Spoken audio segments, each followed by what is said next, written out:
हाँ जी, सत श्री अकाल दोस्तों।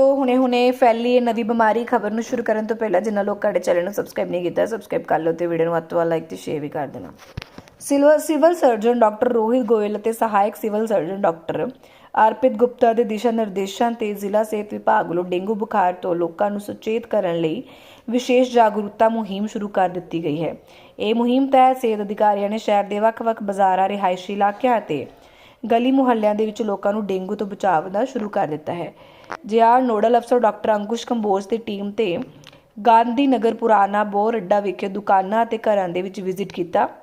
ਉਹਨਾਂ ਦੱਸਿਆ ਕਿ ਡੇਂਗੂ ਮੱਛਰ ਦੇ ਕਾਰਨ ਫੈਲਣ ਵਾਲੀ ਬਿਮਾਰੀ ਹੈ ਜੋ ਸਾਫ਼ ਪਾਣੀ ਦੇ ਵਿੱਚ ਪੈਦਾ ਹੁੰਦਾ ਹੈ। ਉਹਨਾਂ ਨੇ ਕਿਹਾ ਹੈ ਕਿ ਲੋਕ ਆਪਣੇ ਘਰਾਂ ਦੇ ਆਲੇ ਦੁਆਲੇ ਪਾਣੀ ਖੜਨ ਨਾ ਦੇਣ, ਕੂਲਰ, ਟੈਂਕੀਆਂ ਤੇ ਪੁਰਾਣੇ ਟਾਇਰਾਂ ਦੇ ਵਿੱਚ ਪਾਣੀ ਇਕੱਠਾ ਨਾ ਦੇ ਹੋਣ ਦੇਣ।